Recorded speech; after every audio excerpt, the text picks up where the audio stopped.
My son cut me off for 6 years without a single word.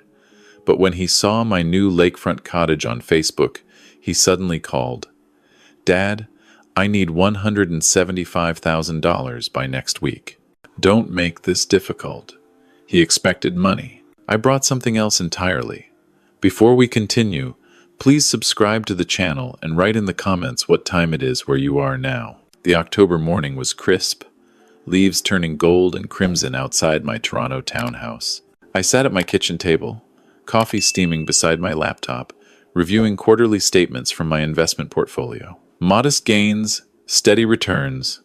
Nothing spectacular, but enough to keep me comfortable at 68. My phone rang. Unknown number. I almost let it go to voicemail, but something made me answer. "Dad." The voice hit me like a truck. My son, my only child, 6 years of nothing, and now this single word cutting through the silence. "Dad, are you there?" "Brandon." I managed to keep my voice steady despite my heart pounding. "It's been a while." "Yeah, I know." His tone was clipped, businesslike. No warmth, no apology, just efficiency. "Look, I saw your Facebook post. Nice cottage. Looks expensive." I'd posted photos of the Muskoka property 3 days earlier. A small celebration after years of careful investing finally paid off. Waterfront, private dock, sunset views over the lake.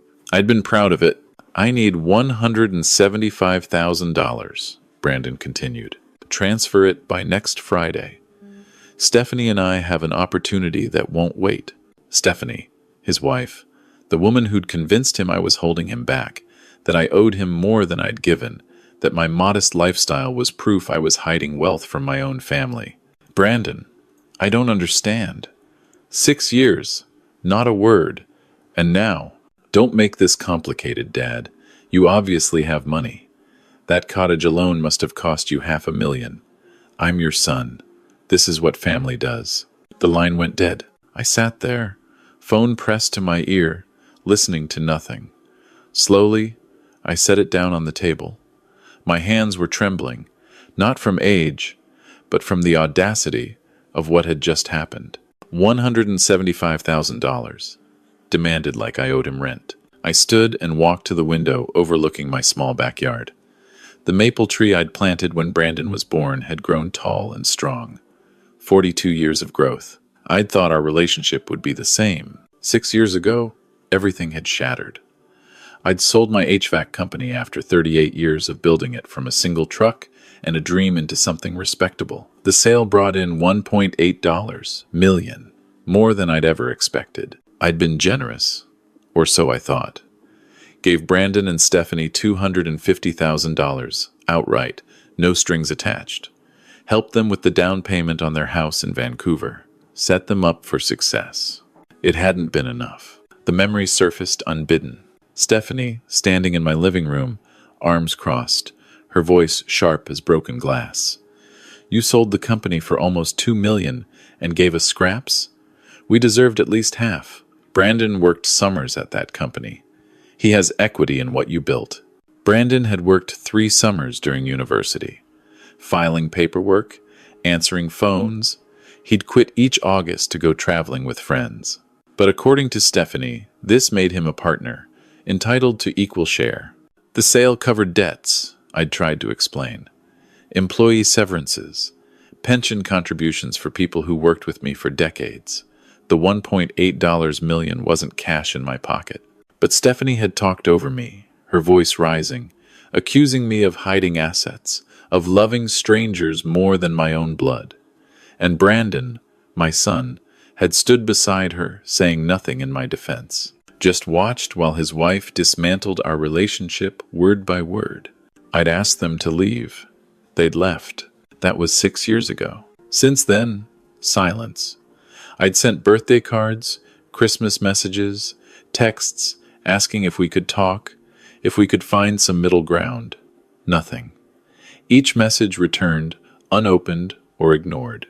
Each attempt, a small humiliation. And now this. I moved to the bookshelf in my living room where the photo albums lived. Opened one carefully. Brandon at 5, missing his front teeth, grinning on his first day of kindergarten. Brandon at 16, holding up his driver's license, so proud.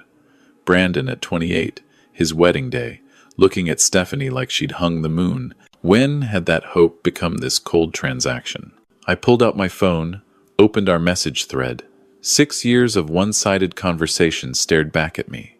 Happy birthday, son. Thinking of you. Merry Christmas. Hope you're well. Saw the Leafs game last night. Remember when we used to watch together? Miss you.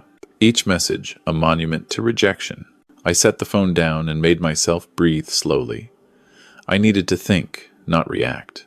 What had changed? What triggered this sudden contact after 6 years of nothing? The cottage. The Facebook post. 3 days ago, I'd shared photos of my new property, mentioned the investment finally paying off. And now my phone had rung with demands for money. I opened Facebook on my laptop, navigated to my post. There, among the likes and comments, I saw it. Brandon's name. He'd viewed the post 11 times in 3 days. 11 separate visits to stare at my cottage, my dock, my evidence of success. I took a screenshot, my hands moving automatically while my mind processed what this meant. 6 years of silence, and less than 72 hours after posting photos of an expensive property, my phone rang with demands. The cottage had cost me $425,000. A splurge, yes, but I'd earned it. Decades of careful saving, modest living, disciplined investing. The property was beautiful, peaceful, a small reward for patience and hard work. Brandon had seen it and calculated. Calculated that if I could afford that cottage, I must have liquid assets. Calculated that I was weak enough, lonely enough, desperate enough for his contact that I'd comply with any demand. Calculated that he could snap his fingers and I'd come running with my checkbook open. The realization cut deeper than the phone call itself. This wasn't a change of heart. This wasn't regret or reconciliation. This was predatory. I closed Facebook and opened a new browser tab, typed Ontario Estate Law Disinheritance Requirements, then Irrevocable Trust Structures, Canada, then Contesting a Will Ontario Grounds. My HVAC business had taught me many things. One was to do thorough groundwork before any major project. Another was that professionals existed for a reason. You didn't wire your own electrical systems. You hired experts who knew the codes, the regulations, the pitfalls. I needed an expert now. My desk drawer held business cards accumulated over years. I flipped through until I found what I wanted. Patricia Okonkwo, Estate Law, Okonkwo and Associates. I'd used her when selling the company, when setting up my original will. She was sharp, thorough, and didn't waste time on small talk. I dialed her office. 2 rings. Okonkwo and Associates. How may I help you? This is Walter Hendricks. I need to speak with Patricia today if possible. It's urgent regarding estate planning. A pause. Keyboard clicks. Miss Okonkwo has a full schedule. Could we arrange something for next week?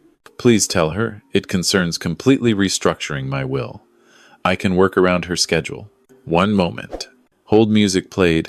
I stared at Brandon's photo on my phone, the wedding portrait. That smile, so genuine then. Or had I only imagined it was genuine?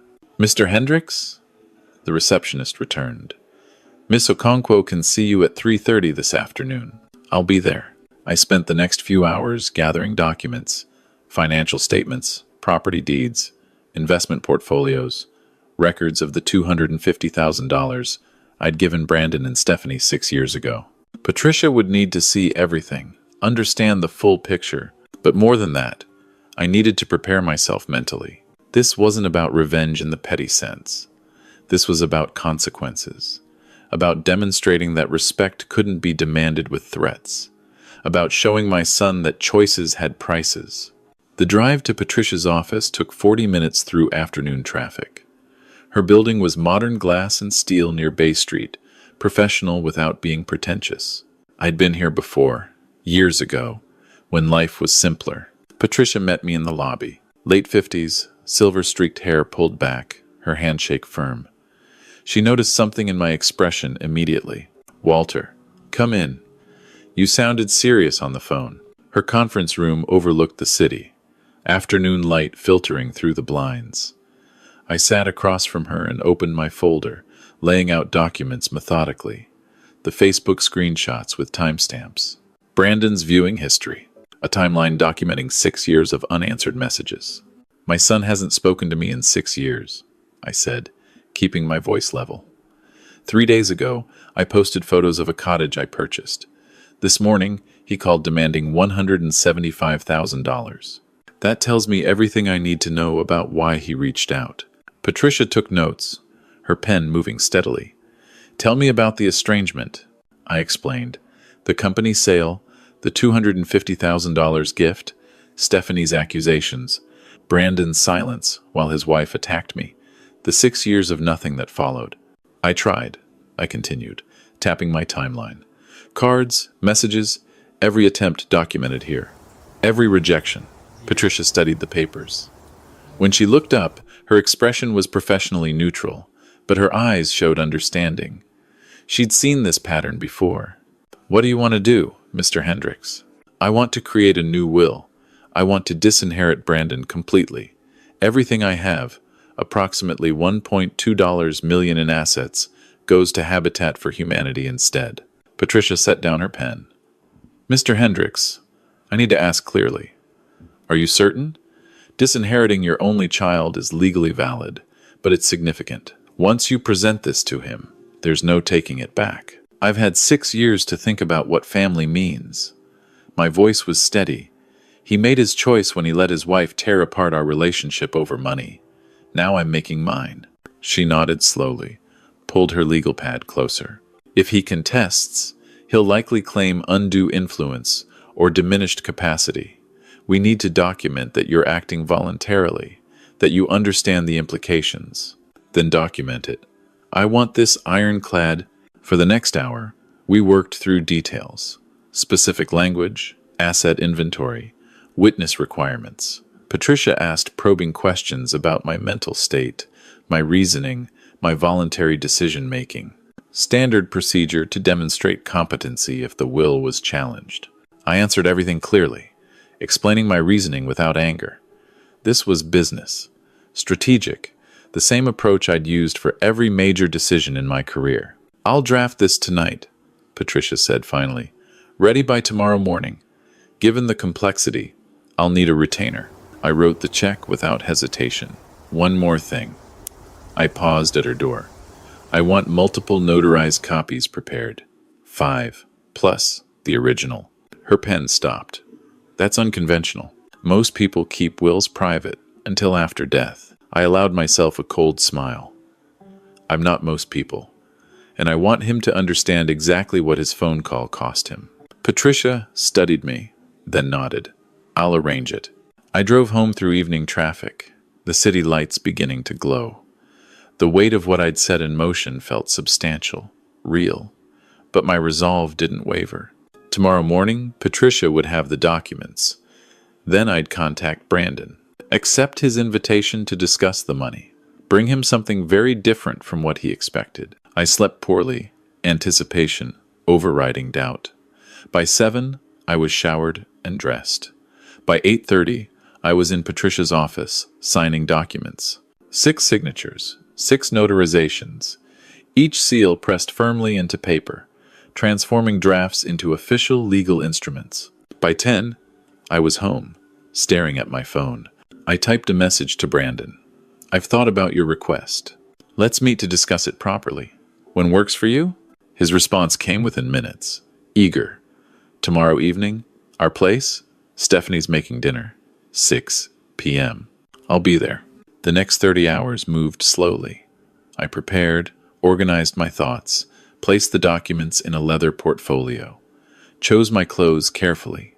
Dark trousers, a button-down shirt, nothing flashy, just dignity. At 4:30, I left Toronto, beginning the drive to Vancouver. No, that wasn't right. Brandon lived in Oakville now, 45 minutes west. They'd moved 3 years ago.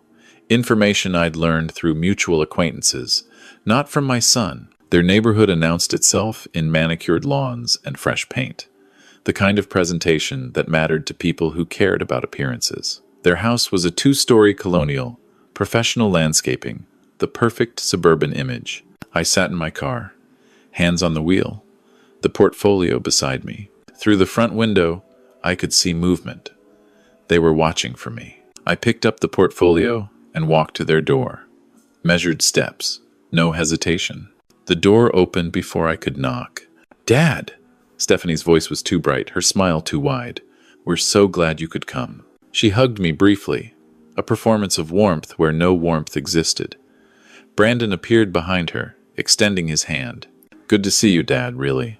The contrast was staggering. 6 years of nothing, and now they greeted me like we'd had brunch last weekend. Their dining room was elaborately staged. Candles, cloth napkins, wine already poured. The meal looked expensive, professionally prepared.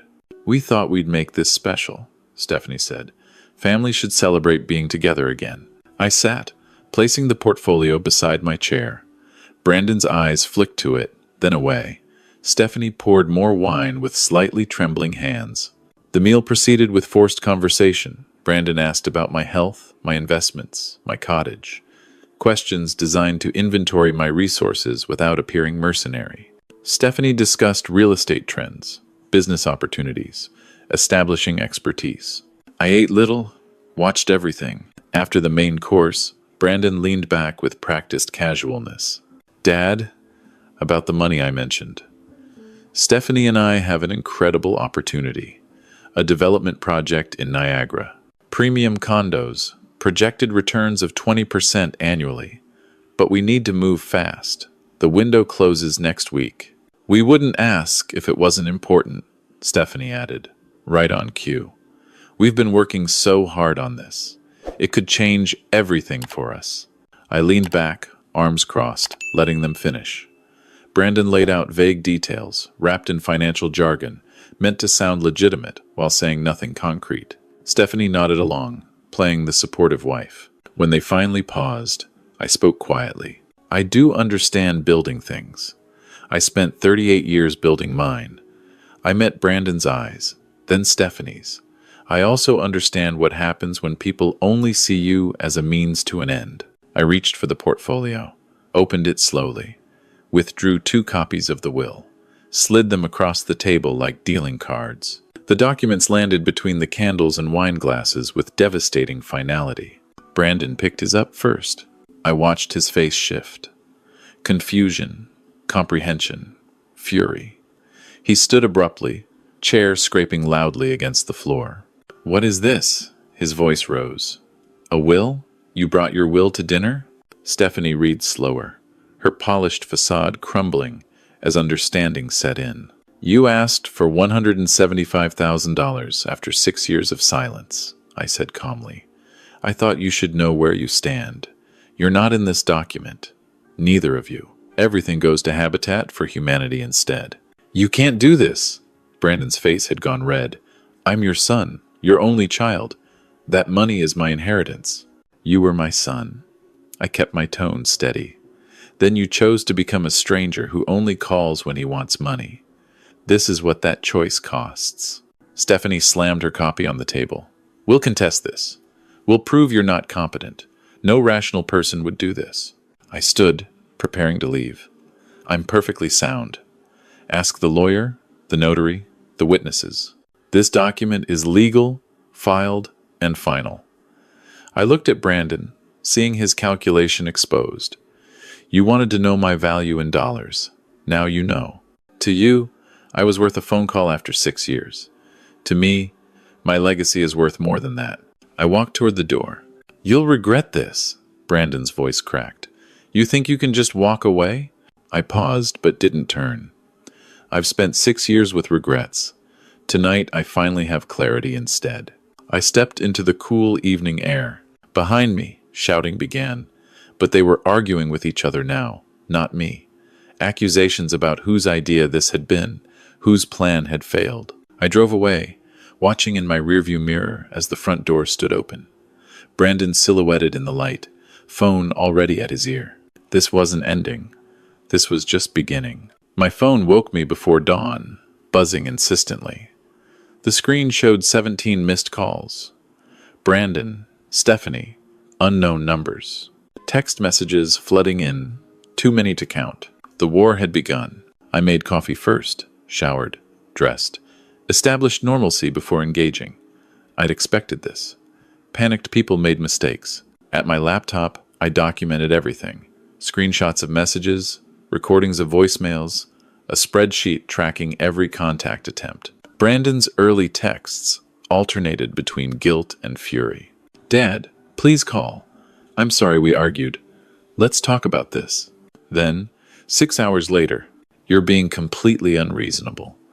After everything Mom and I went through when she was sick, you do this? Call me back." My wife Martha had died 12 years ago. Cancer. Brandon invoking her memory as leverage made my stomach turn. Stephanie's messages were purely strategic. An email arrived mid-morning with the subject line, "Legal Notice." "Mr. Hendricks, your actions demonstrate either malicious intent or diminished mental capacity.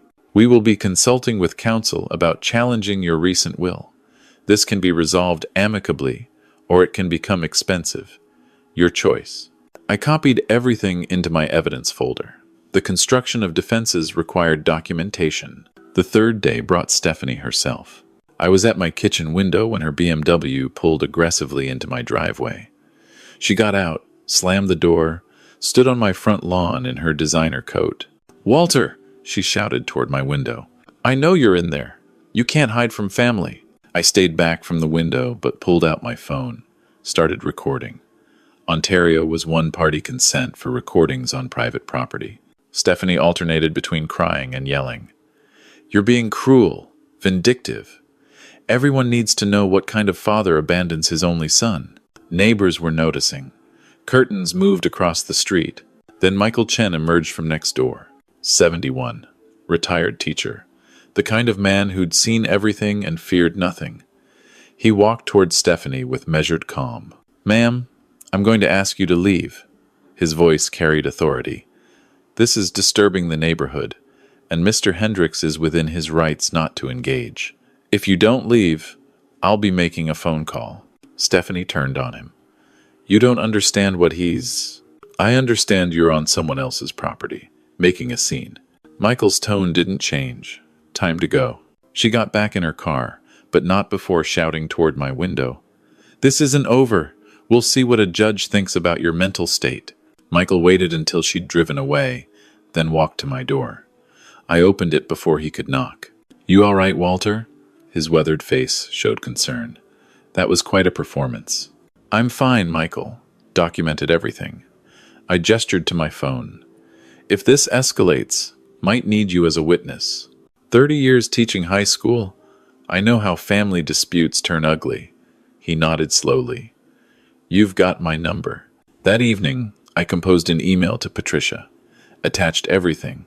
Screenshots, recordings, timeline, spreadsheet.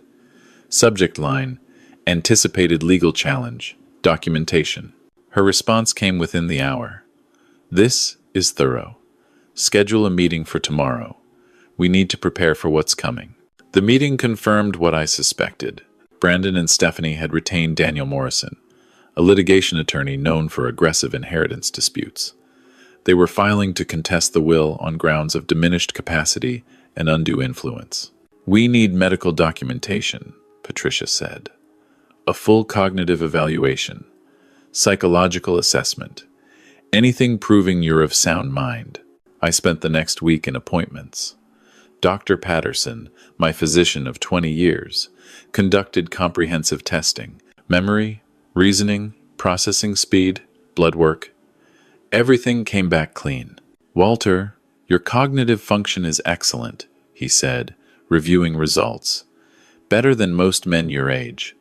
Blood pressure good, no neurological concerns. You're healthier than half my patients in their 50s. I need that in writing, detailed. Someone's claiming I'm not competent to make my own decisions." He looked up, understanding immediately. "I'll have a comprehensive report by tomorrow." The psychological evaluation came next. Dr. Sarah Mitchell, specialist in elder competency assessments. 2 hours of testing, mental status examination, decision-making scenarios. "Walk me through how you made this decision," she said. "What was your thought process?" I laid it out clearly. My son didn't contact me for 6 years. Then he called demanding $175,000 the day after seeing photos of my cottage. That showed me he only valued me as a source of money. I consulted my attorney, considered my options, and decided my assets would better serve an organization that actually builds things for people who need them. That's coherent, logical reasoning. She made notes. No signs of coercion, depression, or impaired judgment. Patricia reviewed both reports with visible satisfaction. This is solid. Two independent professionals, both confirming full competency. Combined with your documentation of their harassment, their case is weak. But they'll keep pushing, I said. They will? What's your next move? I was quiet for a moment. Then, what if I remove what they're fighting over? Not from the will. Make it disappear before I'm gone. Patricia leaned forward. Explain. If they're contesting my will, they're fighting over my estate after I die.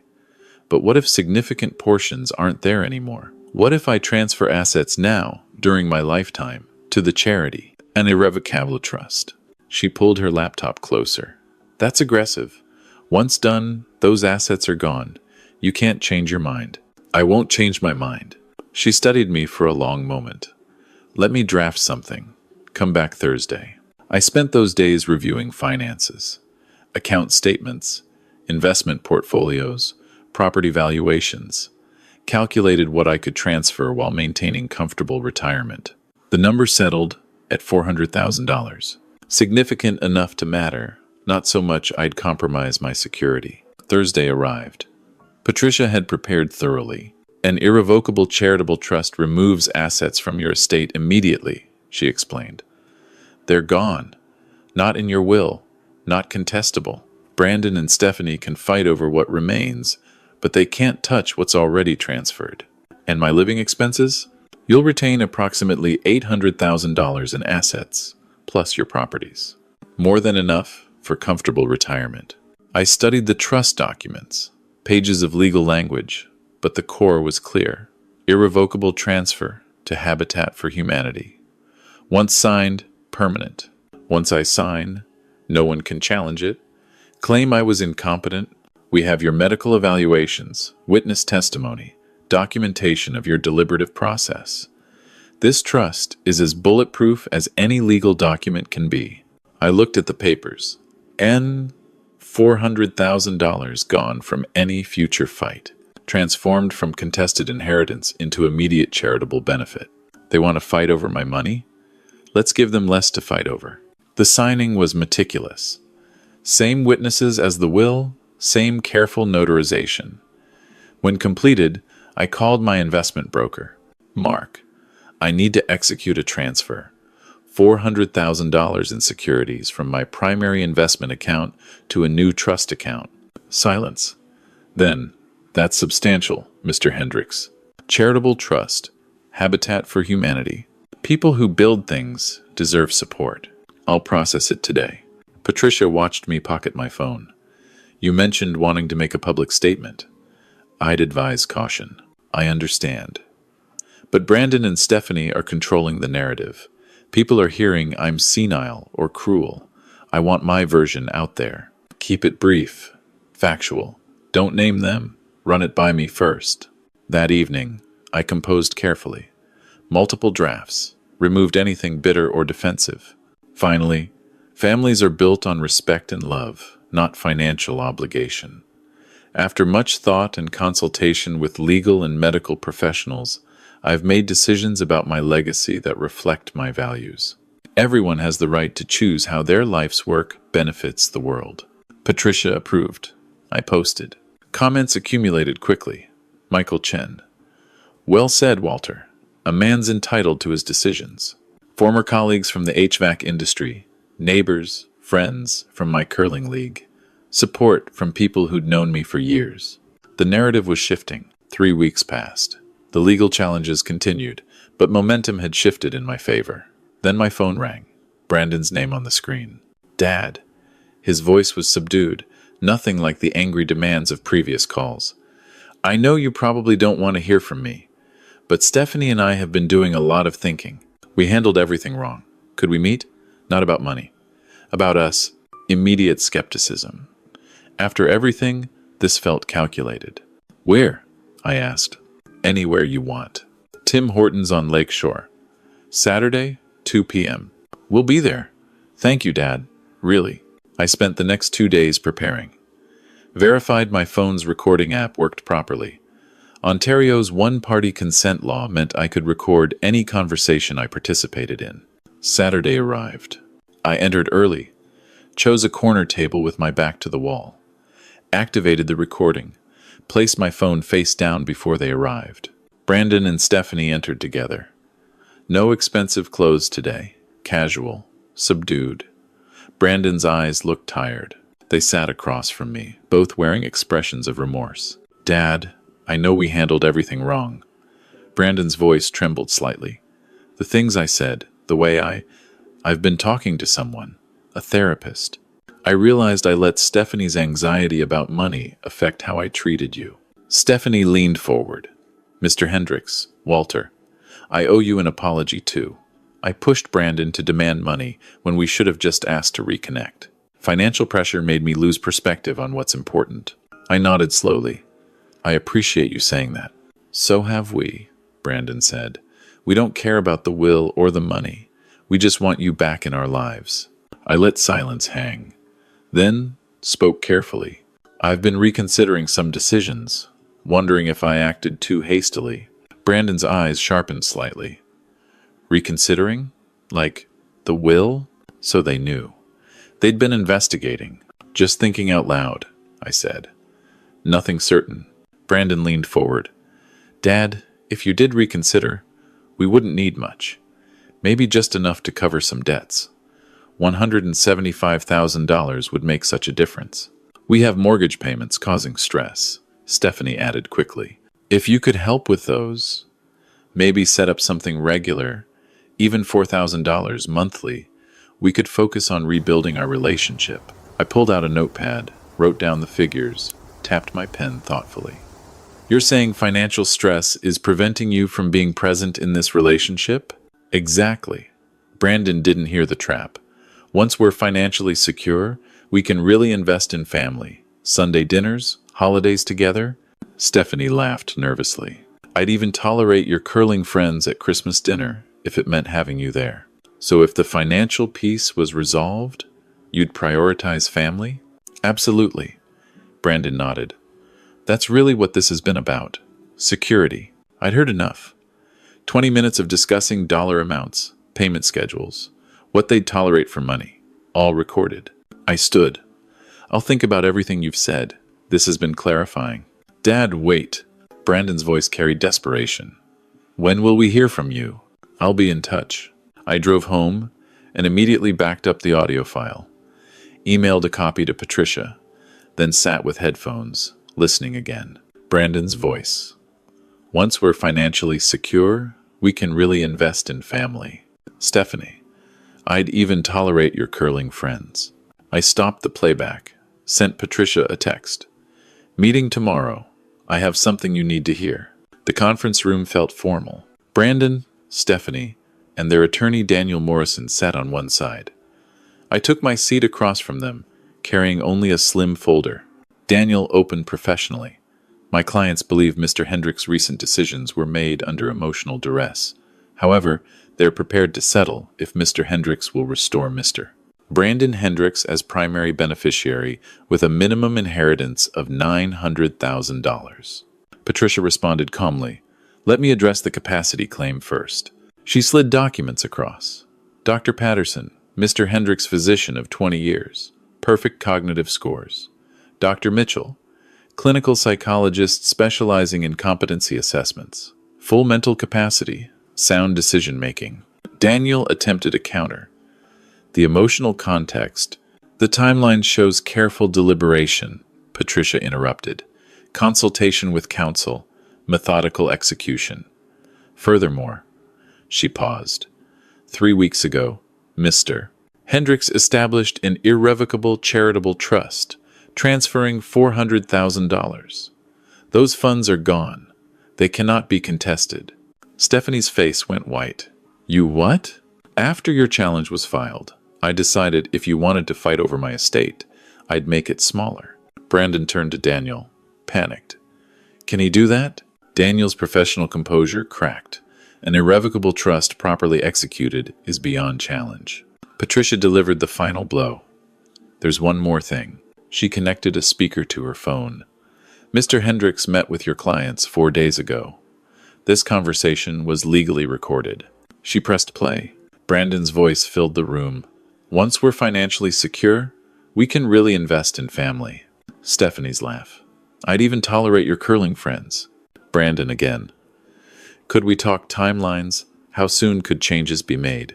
The recording ended. Daniel conferred quietly with Brandon and Stephanie. Their whispered argument was sharp, bitter. Finally, Daniel spoke. After reviewing the evidence, my clients have decided to withdraw their challenge. Stephanie hissed at Brandon. Your tolerate comment. You couldn't stick to the script? Brandon's face crumpled. He looked at me. Dad, please. This isn't how it should end. I stood slowly.